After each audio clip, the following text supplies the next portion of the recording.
こんにちは。こんにちは。こんにちは。ケンジとあかりとゆうちゃん。きーちゃんでーす。バチバチ。今回の動画はきーちゃんの人生2回目の手術が終わりましたので、そちらのお話をしたいと思います。はい。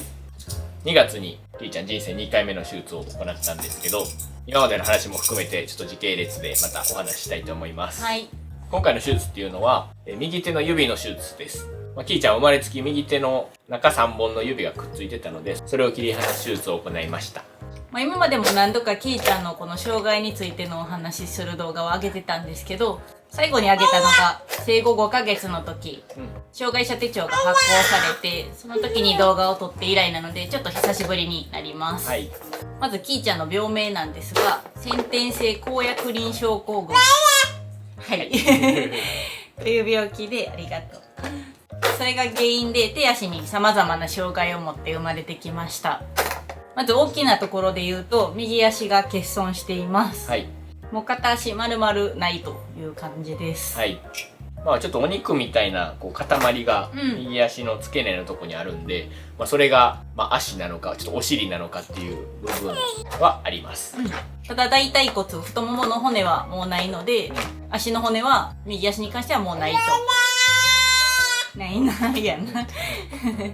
そんな感じです。はい。あとは左足なんですけど、これは先天性内反足という状態で生まれました。はい。生まれつき足首が内側に向いた状態で生まれてきました。これはもう生まれてから治療を行ってきて、現在も治療中ではあるんですが、治るものになっています。で、手の指にもちょっと障害があるんですけど、左手は薬指だけちょっと短くなっています。で、右手は小指が欠損していて、それ以外はあるんですが、人差し指、中指、薬指がくっついた状態で生まれました。これは合枝症と呼ばれるものになります。先日それの手術を行いました。はい。で、足の指も一部くっついていたりするところもあります。今回行ったのは指の手術ではあるんですが、生まれてから行ってきた治療とか手術について時系列でお話しできればなと思います。はい。まずこの先天性高野クリン症候群なんですけど、お腹の中で起こる、交通事故みたいな形と説明されることも多くて、もうほんと人によっていろんな症状が出るようになってます。で、きーちゃんみたいに片足が丸々なくなるっていうのは結構珍しい方になってます。妊娠中に何らかの原因で子宮の内膜が剥がれて、それが輪っか状になって赤ちゃんに結びついて、そこから先が成長しないんで、こういう障害になるというところです。きーちゃんはだから指とか足にそれがくっついて、ちょっと障害を持って生まれてきたというところです。私たちもきーちゃんが生まれてから知ったこともいろいろあるんですけど、結構どっちか片側に強く出ることが多いらしくて、なんできーちゃんの場合は右側がちょっと症状強めに出てます。なんで右足の方は欠損してるし、右手の指も結構くっついてるというような症状が出ました。原因っていうのは実際分かっていない疾患になるので、僕たちもいろいろ考えたりはしたんですけど、正直原因は不明なので考えてもしょうがないんで、それは考えずに前向きに過ごしています。見て分かる通り障害を持って生まれたんですけど、めちゃくちゃ動き回ってるし、とっても元気なので、あまり私たちも心配しすぎず、彼女の成長を見守っている形です。で、必要に応じてちょっと生活しやすくなるような手術などはしていこうというように考えています。今まで行ってきた治療を順番にご紹介したいと思います。きーちゃんいろいろ障害があるんですけど、一番初めに行ったのは内反足の治療になります。これは生後1ヶ月の頃から治療を始めました。すごい。すごい。双子だまり。双子まみれ。はいはい。内反足自体は治療すれば治るものなので、きーちゃんもすぐに治療を開始しました。で、1ヶ月検診が終わった後にギプス治療を始めました。これは6週間ギプスでの治療を行ったんですけど、1週間に1回病院にギプスを巻き直しに行きました。内側に足首が向いてるんで、それを外側に向けた状態でギプスで固めて戻していく、矯正していくという治療です。はい。で毎週病院に行かなきゃいけなかったので結構大変でした。うん。で冬だったんですけど、お風呂もギプス濡らしたらあかんから疲れなくて、きーちゃんお風呂大好きなんで、ちょっとその時は大変でした。はい。でその6週間のギプス治療を経て、そのギプスだけだいぶな、もう足首はまっすぐ戻っていました。で6週間のギプス治療の後、次はアキレス腱の手術を行いました。はい。足首自体はこう外側に向いてまっすぐなってるんですけど、ちょっとこうつま先立ちのような状態になってるので、アキレス腱を切ってこうちょっと平行にするというか、地面と平らになるような手術を行いました。はい。これ前に動画も上げてるんですけど、2泊3日で手術を行いました。はい。これ生後2ヶ月半ぐらいの時に行ったんですけど、ただまあ全身麻酔の手術だったんで、僕たちも親としてちょっと心配だったんですけど、無事に終わりました。はい。傷自体もすごい小さくて、足首の裏を切る手術なんですけど、今も見てちょっと傷あるかなぐらい、もうほぼどこを切ったかわからないぐらいになってます。多分その手術の内容自体はそこまで難しいものじゃないんですけど、やっぱり体がちっちゃいんで、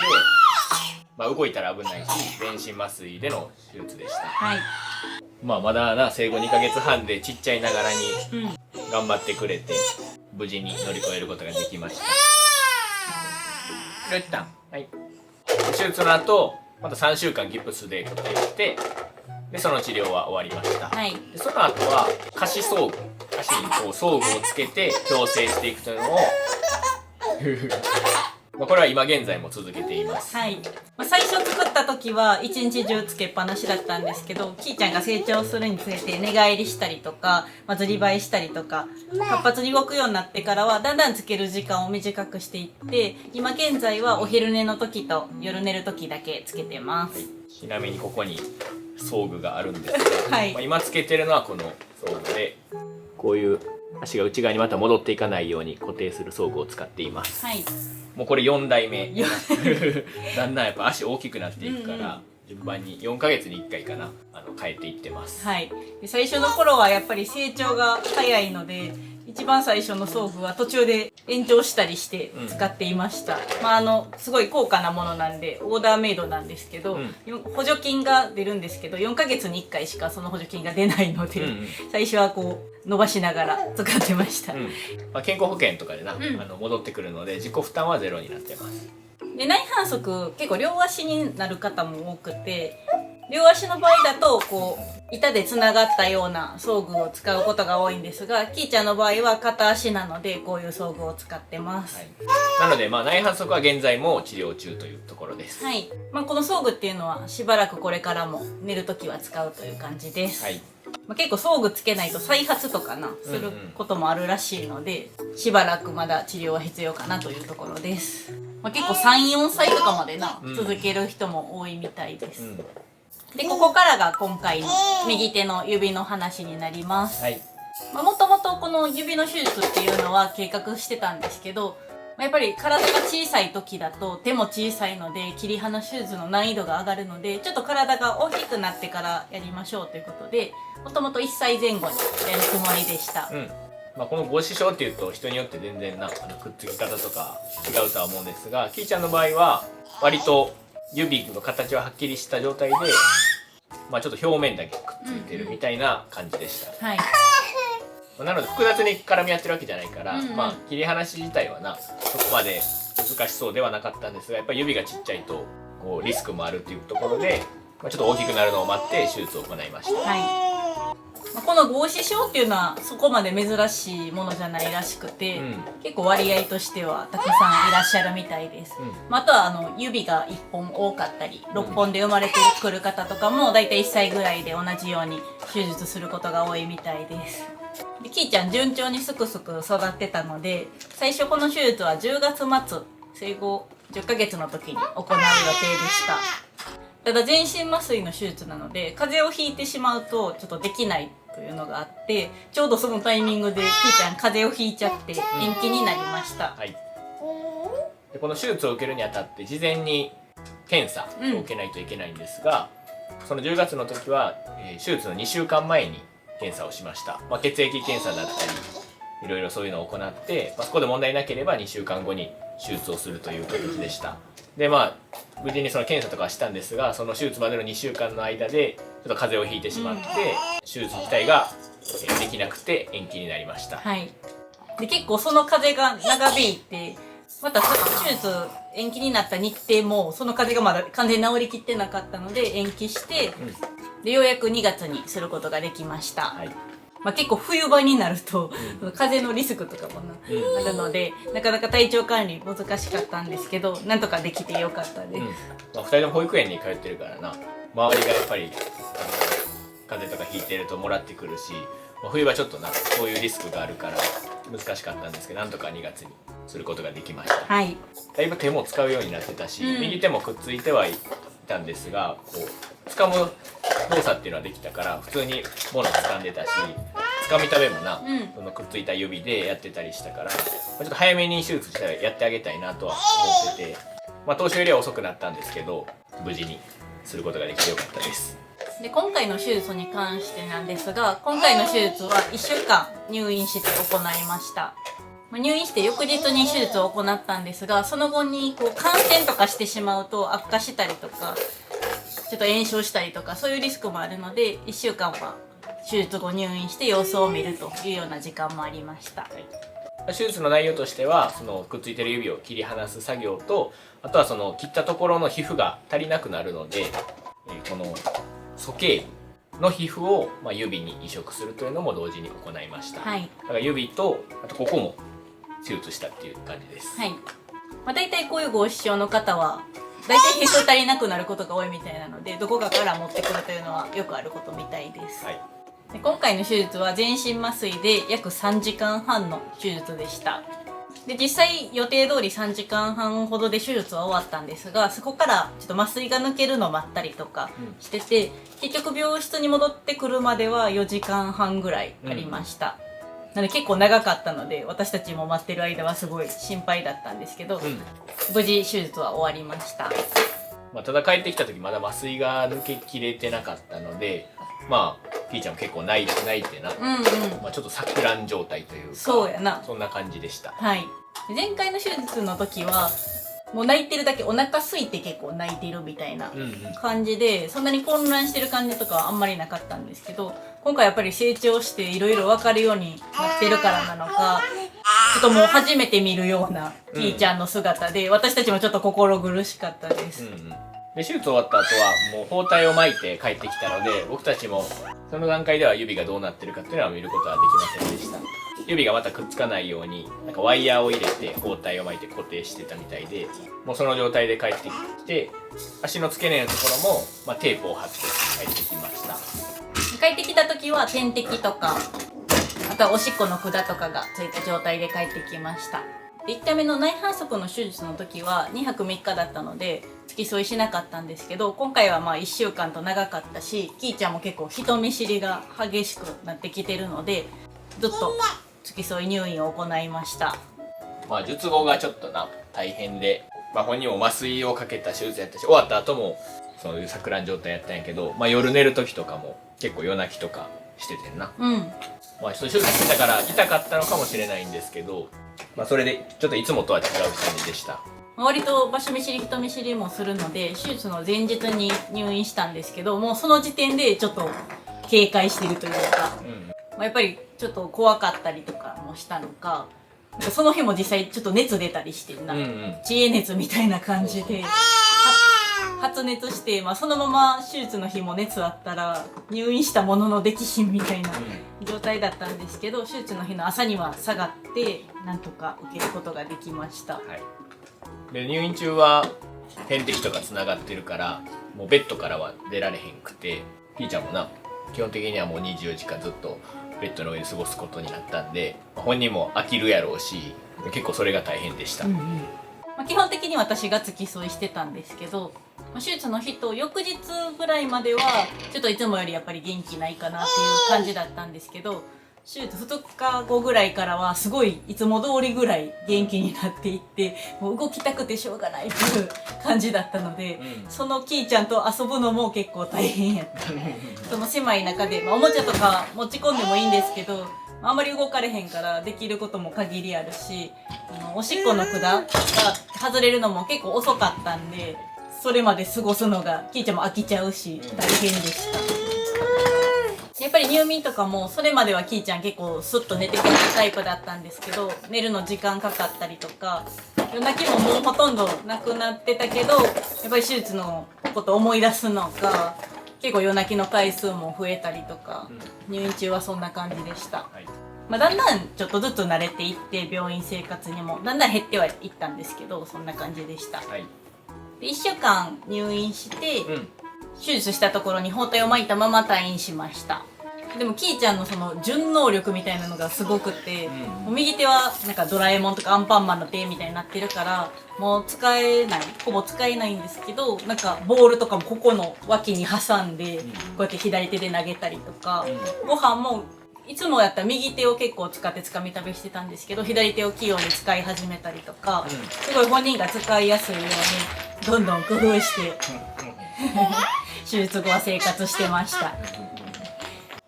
まあ、右手は包帯巻いてるからお風呂に入られへんかったからな、基本的にはシャワーを浴びてたんですが、手が濡れないようにリップスカバーみたいなのをつけて入っていましたが、まあ、本人それが結構嫌がって